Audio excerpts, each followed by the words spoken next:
Hello बच्चों, चलिए प्रश्न को देखते हैं। जनसंख्या में व्यक्तियों के आगमन को क्या कहते हैं? हमारे पास दिए हुए विकल्प हैं। विकल्प ए विदेशवास, विकल्प बी प्रव्रजन, विकल्प सी देशांतरगमन, विकल्प डी दोनों ए एवं बी। प्रश्न की मुख्य अवधारणा है मुख्य अवधारणा इस प्रश्न की मुख्य अवधारणा है विदेशवास। देखिए, अगर बात की जाए विदेशवास के विषय में कि आखिर विदेशवास क्या होता है, तो देखिए विदेशवास क्या है? किसी समय अवधि के दौरान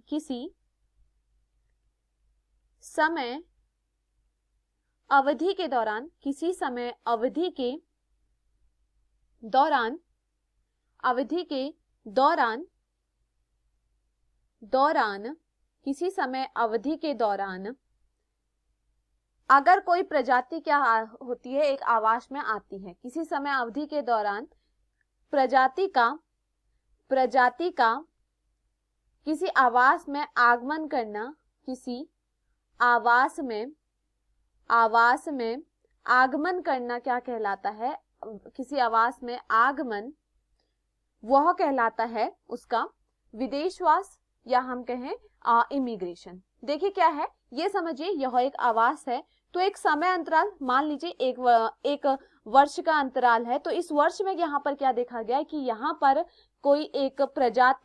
कोई जीव की एक प्रजाति क्या हुई, बाहर से इस आवास में आई। ये क्या है? ये एक आवास है, एक क्षेत्र है जहां पर कोई बाहर की एक प्रजाति इस आवास में क्या है, आई। तो यह क्या कहलाता है? यह कहलाता है विदेशवास। जब क्या होता है, किसी जनसंख्या या मैं कहूं कोई एक प्रजाति का जो समूह है वह एक आवास में क्या कर रहा है, आगमन कर रहा है, तो इसे हम क्या कहते हैं? विदेशवास कहते हैं। चलिए प्रश्न को देखते हैं। जनसंख्या में व्यक्तियों के आगमन को क्या कहते हैं? विकल्प ए दिया गया है विदेशवास यानी इमिग्रेशन, तो यह यहाँ पर सही होता है। विकल्प बी दिया गया है प्रव्रजन, तो यह माइग्रेशन, यह यहाँ पर गलत होता है। क्यों होता है? देखिए प्रव्रजन में क्या होता है, एक स्थान से वह क्या करती है, एक समय अवधि के दौरान वह प्रजाति वहां से क्या होती है, चले जाती है, तो वो क्या कहलाता है? माइग्रेशन कहलाता है। तो यह भी यहाँ पर गलत होता है। विकल्प बी दिया गया है देशांतरगमन, तो यह भी यहाँ पर गलत होता है, जिसे कहते हैं